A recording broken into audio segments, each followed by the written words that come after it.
Hola y bienvenidos a esta presentación del subjuntivo. Just to review the subjunctive part 1, we've been using the indicative up until now, and the indicative talks about things that actually happened, will happen, or are happening. These are some of the indicative tenses that you've probably worked with. Another time to use the indicative is when we have something that actually exists. Tengo un maestro que habla mucho. Habla is in the indicative because I have a teacher that talks a lot. He exists. Hay un restaurante que sirve comida peruana. Sirve is in the regular present tense of the indicative because the restaurant does exist. So the next step in the subjunctive after part 1, which was weirdo if you remember, is negative referent. This is one of the adjectival clauses. If we look at the sentence, no tengo un maestro que hable mucho. Notice, hable is in the subjunctive, and the reason is that the subjunctive is needed here because the subject of the adjective clause does not exist. When referring to something that does not exist, the subjunctive is needed. I do not have a teacher that talks a lot.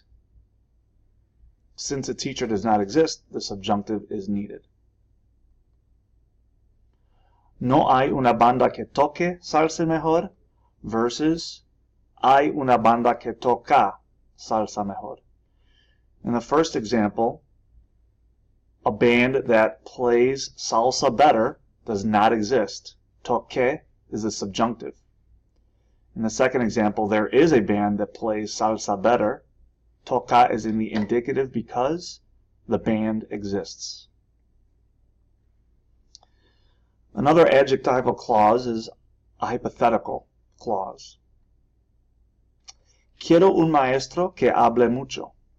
I want a teacher that talks a lot. I don't know if that person is out there. Since I don't know, since there is uncertainty, hable is in the subjunctive because the subject of the adjective clause may or may not exist. Again, this is a hypothetical because I do not know if that person is out there. ¿Hay una banda que toque salsa mejor? Is there a band that plays salsa better? Since I'm asking because I don't know, toque is in the subjunctive versus yes, there is a band that plays salsa better. Si hay una banda que toca salsa mejor, we need the indicative here because the band exists. Practiquemos. Yo necesito una profesora que sea simpática. I need a teacher that is nice. I don't know if she's out there. Subjunctive is required. Mi mamá no encuentra un mecánico que pueda arreglar su coche. My mom cannot find a mechanic that can fix her car. Sí, yo conozco a la persona que habla francés. Yes, I know the person that speaks French. Since the person exists, we need the indicative. Ellas conocen a la señora que hace las figuras cerámicas. Since they know the person that makes the ceramic figurines, hace in the indicative is required.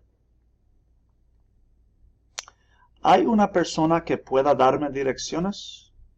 I don't know if there's someone that can give me directions. That's why pueda is the subjunctive form of poder. The answer to this question, no hay nadie aquí que sepa las direcciones, pero Anita sabe las direcciones. In the first part, there's no one that exists that knows the directions that is here, but Anita knows them. Since Anita does know them, she exists, sabe is in the indicative. Pues, yo tengo un dentista que usa técnicas modernas. Since I have a dentist that uses modern techniques, he exists. It is usa in the indicative. And finally, tengo una emergencia médica. ¿Hay un doctor que me ayude? I need to know if there is a doctor that can help me. I hope there is, but I don't know. So ayude is in the subjunctive. Gracias por ver este video y te deseo mucho éxito.